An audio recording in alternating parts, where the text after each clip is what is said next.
고민하는 크리스찬 여러분 안녕하십니까? 오늘의 제목은 예정론의 실제 증거입니다. 예정론은 어려운 것이기도 하고 유독 많은 사람들이 딴지를 거는 것이기 때문에 예정론에 대해서 더 살펴보려고 합니다. 여기서 실제 증거란 성경에 있는 증거를 말하지요. 왜냐하면 우리에게는 유일한 근거는, 권위에 있는 근거는 성경밖에 없기 때문입니다. 우리는 예정의 근거를 성경에 나오는 부르심에서 찾아야 할 것입니다. 부르심이 중요하지요. 구원에 대한 부르심입니다. 하나님이 부르신 사람은 거슬러 올라가 보면 하나님이 택하신 사람을 부르시는 겁니다. 그러면 하나님이 누구를 택하셨을까요? 어떤 이유로 택하셨을까요? 그것은 하나님의 뜻에 의해서 택하셨습니다. 이것이 바로 그래서 택하신 사람을 부르셨습니다. 이것이 예정론입니다.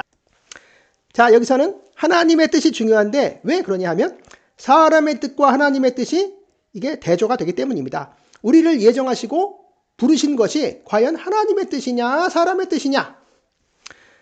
어떤 사람들은 하나님의 뜻 50%, 사람의 뜻 50% 이렇게 말하기도 하고, 어떤 사람은 하나님의 뜻이 99.999%, 사람의 뜻은 0.0001%라고 말하기도 합니다. 그러나 성경은 뭐라고 말할까요?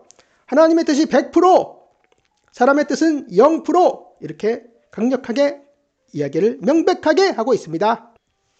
하나님의 뜻이 100%가 아니고 뭔가 99%라고 하고 사람의 뜻이 1%, 0.00001%라도 있다고 하는 것은 이 구원에 하나님의 100%가 아니고 사람이 이 구원에다가 숟가락을 올리려고 하는 것이다. 이런 수작이라 이 말씀입니다. 그러나 성경은 전혀 그것이 아니고 사람의 뜻은 0%, 하나님의 뜻은 100%라고 명백하게 다시 한번 이야기를 하고 있습니다.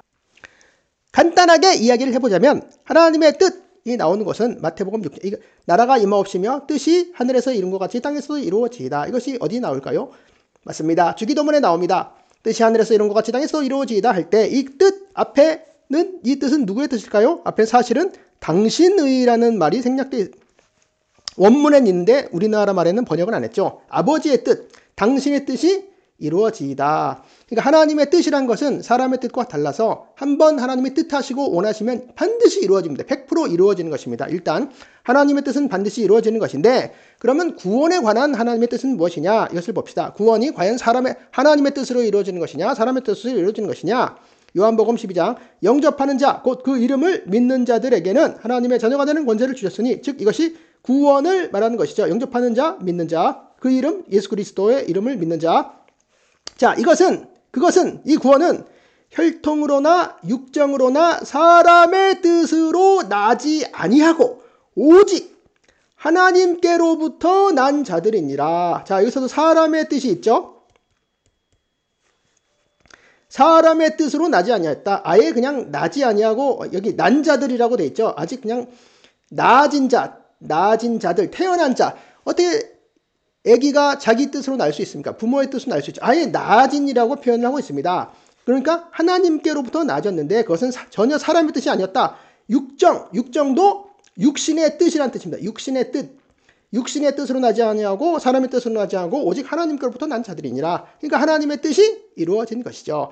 이것만 봐도 너무나도 명백하지만 오늘의 제목이 예정론의 실제 증거이기 때문에 더 찾아보도록 하겠습니다. 자, 이 구절들에서 부르심과 하나님의 뜻 이런 걸 잘 생각해서 봅시다. 우리가 잘 아는 로마서 8장 28절, 우리가 알거니와 하나님을 사랑하는 자 곧 그의 뜻대로, 즉 하나님의 뜻대로 부르심을 입은 자들에게는 모든 것이 합력하여 선을 이루느니라. 즉 이 하나님을 사랑하는 자, 그의 뜻대로 부르심을 입은 자는 구원받은 자를 말하는 것이죠. 그래서 그의 뜻대로 부르심을 입은 자, 그리고 하나님이 미리 아신 자들을 또한 그의 아들의 형상을 본받게 하기 위하여 미리 정하셨으니 이게 예정이지 않습니까? 자, 예정은 하나님이 미리 아신 자들인데 이것은 그들이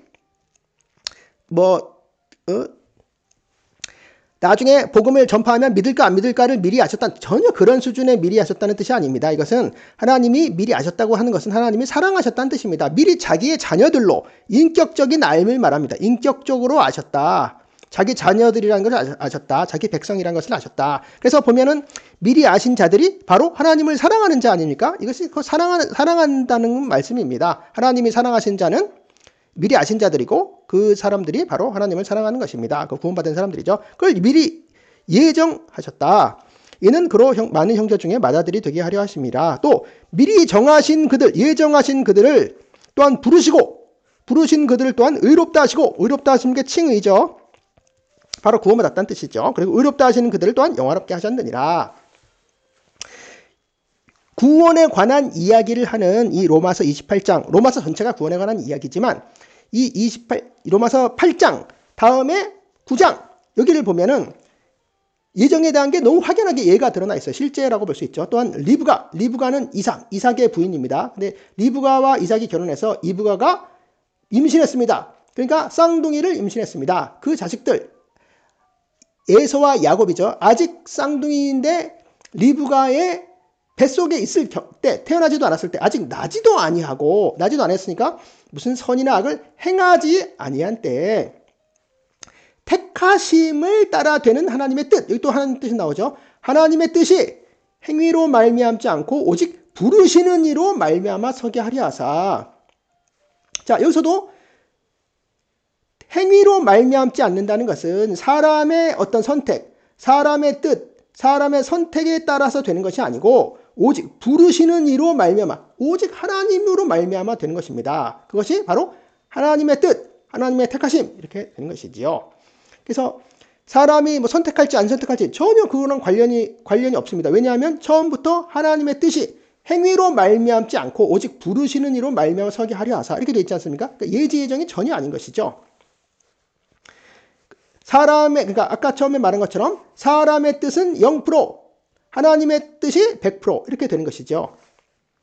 그래서 리브가에게 이르시되 큰 자가 어린 자를 섬기리라. 그리고 기록된 바 내가 야곱은 사랑하고 에서는 미워하였다 하신 것 같으니라. 또 이것을 보고 이것이 구원에 관한 이야기가 아니고 단지 그냥 언약의 자손 족장을 누구 선택하느냐 이런 이야기라고 하는데 이런 식으로 딴지를 걸기도 하는데 전혀 아닙니다. 왜냐하면 이 로마서 9장은 구원을 설명하려고 지금 하는 것이거든요. 그렇기 때문에 무슨 야곱은 구원받고 에서는 구원 안 받았다. 꼭 이렇게 말해야 되느냐라고 딴지를 거는데 아닙니다. 여기서 이 사도 바울이 이 예를 든 것은 구원을 설명하려고 이 예를 들었기 때문에 그래서 구원에 관한 이야기다. 그리고 8장과 바로 연결돼서 이것은 바로 구원에 관한 하나님의 택하심, 하나님의 부르심, 이것은 하나님의 미리 아심이고 미리 정하신 것인데 이것은 사람의 뜻이 전혀 아니고 부르시는 이로 말미암아 서게 하신 것이다. 하나님의 뜻이다. 너무나도 명확하지 않습니까? 자, 이제는 실제 예를 봅시다. 창세기 6장에 노아 홍수 얘기가 나오죠. 그러나 노아는 여호와께 은혜를 입었더라. 이것이 노아의 조건이라. 노아는 의인이요 당대의 완전한 자라. 그는 하나님과 동행하였으며 그리고 세 아들을 낳았습니다. 셈, 함, 야벳 세 아들을 낳았죠. 근데 하나님께서 내가 홍수를 땅에 일으켜 무릇 생명의 기운이 있는 모든 육체를 천하에서 멸절하리니 땅에 있는 것들이 다 죽으리라. 이 사람들은 심판을 받고 죽는 것입니다. 근데 심판을 받지 않고 건질 만한 사람이 있어요. 그 누구냐? 그러나 너와는 내가 내 언약을 세우리니 너는 내 아들들, 내 아내, 내 며느리 함께 그 방주로 들어가라. 이게 구원받는 것이죠. 이 구원과 심판. 자, 구원과 심판을 하나님께서 결정하실 때 하나님이 미리 누구는 심판받는 사람이고 누구는 구원받는 사람인 결정하셨어요. 근데 여기서 누구를 선택했느냐? 노아를 선택했는데 노아도 하나님한테 은혜를 입은 사람이고 그건 하나님이 좋게 봐주신 거지 실제로 노아가 구원받을 만한 자격이 있다는 뜻은 아닙니다. 근데 뭐 뒤에 설명이 의인이고 당대의 완전한 자였다. 뭐 하나님과 동행하였다. 이런 설명이 있기 때문에 만에 하나라도 그렇습니다. 우리 구원론을 할 때 노아는 무슨 조건이 있었다고 요만큼이라도 그냥 양보를 해봅시다. 혹시 양보를 해보더라도 그렇다면 노아만 구원하지 왜 노아의 부인과 노아의 자식 3명과 그리고 며느리까지 구원했느냐. 노아가 하나인데 7명도 더 구원해서 8명을 구원했습니다. 그럼 이 사람들은 도대체 뭡니까? 바로 이 사람들이 구원받은 것이 하나님의 뜻이죠. 하나님의 뜻. 이 사람들은 의인도 아니고 무슨 하나님과 완전한 자들도 아닌데 왜 하나님이 이들만 구원해 하셨을까요? 다른 사람들은 아무도 구원의 기회조차 주지 않았는데 왜 이 사람들만 구원했을까요? 그리고 보면은 이 아들과 노아의 부인도 있잖아요. 근데 그러니까 노아의 며느리, 아들이 셋인데 3명의 부인들이 있지 않습니까? 세 며느리죠. 이 며느리는 왜 며느리까지만 구원했을까요? 이 며느리의 형제들도 구원할 수도 있잖아요. 또 며느리들의 장인, 엄마, 아빠도 있을 것이고, 다 이렇게 따지면, 이게 새끼를 치면, 혈족으로 새끼를 치면 친척으로 친구도 있고 많이 있을 텐데, 이 사람들의 어떤 선행이라든지 어떤 태도라든지 하나도 보지 않고 그냥 하나님께서 이들은 8명만 구원하겠다 이렇게 하시면 그냥 구원하시는 거거든요. 그게 하나님의 뜻입니다. 이것이 예정론의 실제 예라고 볼 수가 있겠지요. 이번에 우리가 잘 아는 아브라함을 봅시다. 자, 여호와께서 아브라함에게 이르시되 너는 너의 고향과 친척과 아버지의 집을 떠나 내가 내게 보여줄 땅으로 가라. 그러면서 약속을 하시죠. 내가 너로 큰 민족을 이루고 내게 복을 주어 내 이름을 창대하게 할지니 너는 복이 될지라. 그리고 너를 축복하는 자에겐 내가 복을 주고 내가 너를 저주하는 자에겐 내가 저주하리니 땅의 모든 족속이 너로 말미암아 복을 얻을 것이라. 그랬더니 아브라함이 여호와의 말씀 따라가서 순종했습니다. 그리고 롯도 그와 함께 갔습니다. 75세 때 갔죠. 자, 여기서 봅시다. 여기서 여호와께서 아브라함에게 이르시되 이 전에 무슨 말이 나올까요? 여호와께서 아브라함에게 뭐 하고 이르셨을까요? 여호와께 아브라함이 하나 둘 셋 그것은 찾아와서 이르시되 하나님 여호와께서 아브라함에게 찾아오셔서 이르셨다. 찾아오셨으니까 뭔가 말씀을 하셨을 거 아닙니까? 즉 이게 아브라함을 부르신 겁니다. 부르시려면 찾아와야 되죠. 근데 여호와께서 왜 허구 많은 사람들이 있는데 왜 하필 아브라함한테 찾아왔을까요? 하나님의 뜻이죠. 그것이 바로 하나님의 선택이고 하나님의 뜻대로 찾아오신 것입니다. 여기서 보면 노아는 그나마 의인이요 당대의 완전한 자요 여호와와 하나님과 동행하는 자라는 그런 평가가 있지만 아브라함에게는 아무런 평가도 없어요. 그런데도 그냥 많은 사람들이 있었는데 굳이 아브라함에 괜히 찾아오셔서 부르셨습니다. 괜히가 아니죠. 하나님의 이유가 있는 거죠. 근데 사람의 이유가 있는 게 아니고 하나님 쪽의 이유가 있습니다. 그래서 이것을 바로 하나님의 뜻이라고 하는 것이죠. 부르심은 하나님의 뜻이다. 부르심 선택은 하나님의 뜻이다.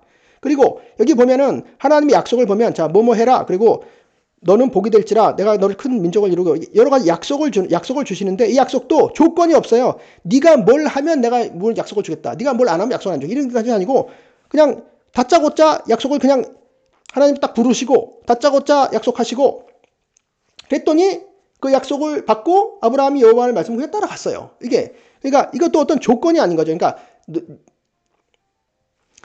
이런 것들이 바로 하나님의 주권입니다. 하나님의 뜻은 절대로 100% 이루어지는 것이지요. 우리의 구원도 그랬고 아브라함의 구원도 그랬습니다. 우리의 부르심도 그랬고 아브라함의 부르심도 그랬습니다. 똑같습니다. 아브라함은 모든 믿는 자들의 조상입니다. 자, 이번에는 아브라함의 아들 이스마엘과 이삭 중에 하나님께서 이삭을 선택하셨죠. 그 얘기를 들어봅시다. 아브라함이 이때는 이삭이 태어나지도 않았어요. 이스마엘이 있을 때 하나님께 아뢰되 이스마엘이나 하나님 앞에 살기는 원하나이다. 그것은 바로 이스마엘이 자기 아들이 이스마엘밖에 없으니까 이스마엘을 하나님이 언약의 자손으로 해주십시오 이렇게 한 것입니다. 그랬더니 하나님이 이르시되 아니다! NO! 이스마엘은 하나님이 거부하셨어요. NO! 내 아내 사라가 내게 아들을 낳으리니 너는 그 이름을 이삭이라 하라. 아직 태어나지도 않은 애한테 이름까지 붙여줬습니다. 하나님이 내가 그와 내 언약을 세우리니 그의 후손에게 영원한 언약이 되리라. 이스마엘은 있었고 이삭은 존재하지도 않았는데 하나님이 이름까지 지어주시고 이스마엘이 내 언약의 아들이 아니고 앞으로 태어날 지금 존재하지도 않지만 앞으로 태어날 이삭이 내 언약의 자손이다. 바로 그러니까 하나님은 이삭을 태어나기 전에 이미 선택하셨잖아요. 그것이 우리의 선택입니다. 예정이고. 근데 이스마엘에 대해서는 내가 내 말을 들었나니 내가 그에게 복주고 크게 생육하고 번성하게 하고 12두령을 낳으리니 큰 나라가 되게 하려니와 하지만 그는 언약의 자손은 아니다. 내 언약은 내가 내년 이 시기에 사라가 내게 낳을 이삭과 세우리라. 이 이삭이 선택받고 하나님의 백성이 된 게 바로 우리와 같습니다. 이 구원이. 이게 하나님의 뜻이죠. 그래서 하나님의 뜻, 하나님의 작정은 선택한 사람이 있고 아까 이삭은 선택했죠. 그리고 유기된 사람이 있어요. 선택을 거절한 사람이 있어요. 아까는 이스마엘이었죠. 이스마엘은 선택이 거절됐고 이삭이 선택된 거거든요. 마찬가지로 예수님도 베드로는 선택했지만 유다는 선택하지 않으셨어요. 그것이 하나님의 뜻인 거죠. 그냥 사람의 뜻이 아니고. 그래서 베드로와 이 유다에 대해서 예수님이 어떻게 반응하시는 것을 어떻게 대하시는지를 봅시다. 누가복음을 보면 시몬이 베드로죠. 다른 이름이죠. 시몬아 사탄이 너희를 밀가루 뿌리듯 하려고 요구하였으나 막 괴롭히려고 막 시험하려고 했지만 그러나 예수님이 너를 위하여 네 믿음이 떨어지지 않기를 기도하였다. 그러니까 끝까지 버틸 수 있도록 기도해 주겠다. 너는 돌이킨 후에 이미 돌이키는 것을 기정사실화하고 있습니다. 내 형제를 굳게 하라. 베드로야, 그러면서도 베드로야, 내가 내게 말하노니 오늘 닭 울기 전에 내가 3번 나를 모른다고 부인하리라. 베드로가 예수님을 부인하리라는 것을 분명히 아시고 기정사실화 하시면서도 베드로에게는 믿음이 떨어지지 않기를 기도했다. 돌이킨 것도 기정사실화 하셨습니다. 그러나 유다에 대해서는 자 봅시다. 그러나 너희 중에 믿지 아니하는 자들이 있느니라 하시니 이는 예수께서 믿지 아니하는 자들이 누구며 자기를 팔 자가 누구인지 처음부터 아셨다. 자기를 팔 자 유다죠. 유다를 처음부터 아셨어요. 그리고 예수께서 대답하시되 내가 너희 12 제자를 택하지 아니하였느냐. 그러나 너희 중에 한 사람은 마귀니라. 아예 그냥 유다를 자기를 마귀라고 처음부터 마귀라고 하셨어요. 아직 배반하기도 전인데 이 말씀은 가룟 시몬의 아들 유다를 가리키심이라. 그는 12 중 하나로 예수를 팔자라. 그리고 나중에 이제 유다가 나갔어요. 그러니까 유다가 다락방에서 예수님이 이제 유월절 만찬을 하실 때 유다는 먼저 배신하려고 나갔거든요. 그때 예수께서 하신 기도, 내가 그들과 함께 있을 때 내게 주신 아버지의 이름으로 그들을 보존하고 그들은 바로 아버지께서 자신에게 주신 양, 원래 아버지께서 미리 아셨던 그리고 예정하셨던 그 양들을 그들을 보존하고 지키었나이다. 그 중에 하나도 멸망하지 않고 다만 멸망의 자식뿐이오니 이는 성경을 응하게 함이니이다. 이미 성경에도 다 예언되어 있었고 그 멸망의 자식이 누구죠? 가룟 유다죠. 가룟 유다. 마귀. 이 가룟 유다가 멸망될 것은 처음부터 성경에 예정되어 있었다. 멸망의 자식이다. 이렇게 마귀고 멸망의 자식이라고 말씀하잖아요. 그래서 베드로에게 대한 것과 선택된 자와 유기된 자는 너무 다르게 대하신다. 분명히 나와 있다. 그리고 그런 것들은 이제 하나님이 미리 태어나기 전부터 미리 아시고 부르셨다고 하는 것은 선지자들의 부르심에서도 나타납니다. 여호와의 말씀이 내게 임하니라. 이게 예레미야죠. 예레미야에게 임하니라. 이르시되 내가 너를 모태에 짓기 전에 너를 알았고. 여기 보면은 미리 알았다라고 여기 나오죠. 이게 무슨 예지 예정론 미리 할 걸 알았다 하는 게 아니죠. 너를 미리 알았다고 하는 것은 태어나기도 전에 미리 알았다고 하는 것은 하나님의 백성으로 하나님의 자녀로 하나님의 선지자가 될 것을 미리 아셨다고 하는 거죠. 그러니까 하나님이 결정한 거죠. 구원을. 내가 너를 모태에 짓기 전에 너를 알았고 내가 배에서 나오기 전에 너를 성별하였고 너를 여러 나라의 선지자로 세웠노라 하시되. 그랬더니 예레미야가 실프도소이다. 그러면 자기가 그럴 자격이 없다는 걸 나타내죠.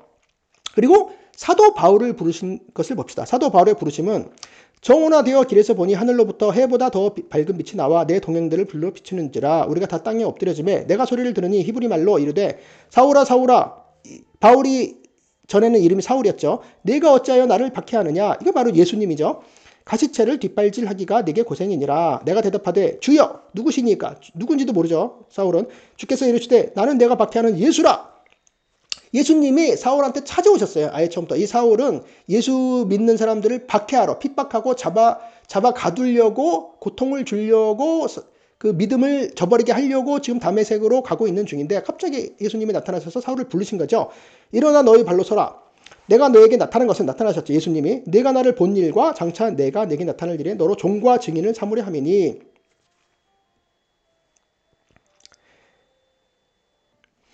사도로서의 사역을 맡기려고 하시는 거죠. 그런데 그 전에 가시채를 뒷발질하기가 내게 고생이니라. 이게 무슨 소리냐면 그 전부터 계속 예수님은 지금 찾아오셨지만 찾아오시기 이전부터 계속 예수님은 사울의 마음 문을 두드리고 계셨다라고 하는 것입니다. 그래서 근데 사울이 계속 거부했던 거죠. 그래서 마치 그 말 안 듣는 망아지가 가시채를 뒷발질하면서 통증을 느끼는 것처럼 고통을 느끼고 갈등하고 있었다라는 것을 말씀하고 있습니다. 자, 그런데 한 가지 여기서 드는 의문은 이것들은 선지자나 사도를 부르신 것이지 우리의 구원에 부르신 것 관계없는 거 아니냐? 이런 질문이 있습니다. 그래서 다른 걸 봅시다. 사도로 부르시려면, 선지자로 부르시려면 일단 구원을 하셔야 될 거 아닙니까? 구원을 안 받은 사람을 사도로 부르는 건 좀 이상하죠. 그리고 너무 잔인하죠. 혹시 그렇다면. 자, 절대 그렇지 않습니다. 하나님이 누구를 쓰시려면 구원하고 쓰시지, 구원 안 받은 사람, 구원 안 받고 부르시진 않습니다. 사용을 하시겠지만 부르시지는 않아요. 자, 디모데후서. 이것은 이제 사도 바울이 디모데에게 쓴 편지죠.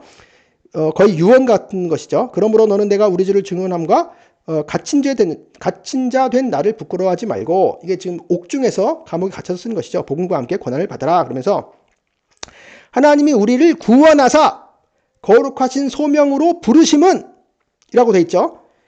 자, 이것은 여기서의 우리는 모든 신자들로 해석할 수도 확장할 수도 있지만, 일단은 이게 바울이 디모데에게 보내는 편지니까 사도 바울이 주님의 일을 하는 그 사명을 받은 디모데에게 하는 편지이기 때문에 우리란 1차적으로는 바울과 디모데를 가리킬 수 있겠죠. 그때 우리를 구원하사, 이 둘을 다 구원하셨다는 거 아닙니까? 일단 쓰시기 전에 구원하셨다는 거 아닙니까? 그래서 거룩하신 소명으로 부르심은 그것도 우리의 행위대로 하심이 아니요, 그러니까 사람의 뜻이 아닌 거죠. 우리가 어떤 자격이 조건이 있어서 한 것이 아니고 오직 자기의 뜻과, 또 여기서 나오죠, 자기의 뜻, 하나님의 뜻, 그리고 영원전부터 그리스도 안에서 우리에게 주신 은혜대로 하심이라. 자, 여기서 또 자기의 뜻, 영원전, 은혜, 이렇게 나오는 것입니다.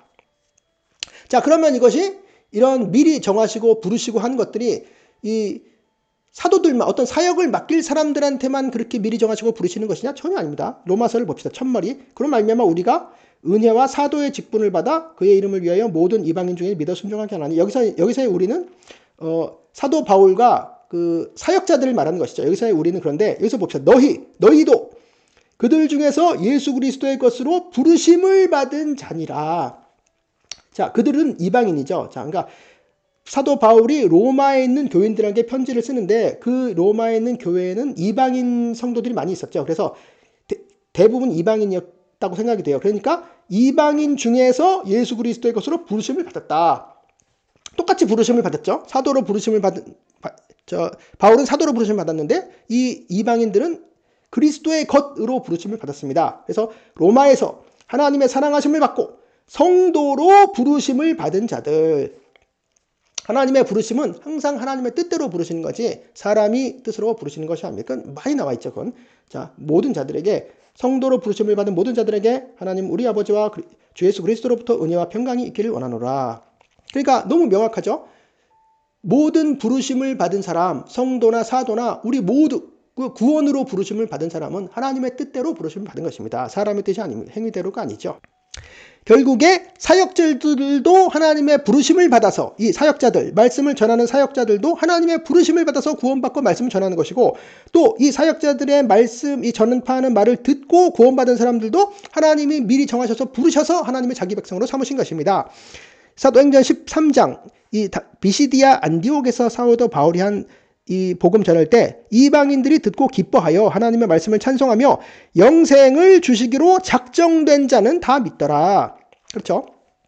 예정이죠. 그리고 사도행전 18장, 고린도에서 사도 바울이 전도할 때 밤에 예수께서 환상 중에 가운데 바울에게 말씀하시되 두려워 말고 침묵하지 말고 말하라, 전파하라, 복음을 전파하라. 내가 너와 함께 있음에 어떤 사람도 너를 대적하여 해롭게 할 자가 없으니 이는 이 성중에, 고린도 성중에 내 백성이 많음이라. 이 사도 바울이 전도를 하기 전부터 이미 내 백성으로 예정된 사람들이 많다. 그러니까 어떤 사람들은 예정론이 전도를 못하게 한다라고 하는데 전혀 그렇지 않습니다. 오히려 사도 바울은 하나님의 예정된 사람들이 이 도시에 있다라고 생각했기 때문에 더 복음을 두려워하지 않고 담대하게 전할 수 있었던 것이죠. 그리고 우리도 마찬가지입니다. 우리가 만약에 사람들의 결정에 따라서 자기의 구원이 결정된다고 하면 우리가 어떻게 복음 전할 때 우리의 무슨 능력이 없는 사람은 아예 전도도 하지 말아야죠.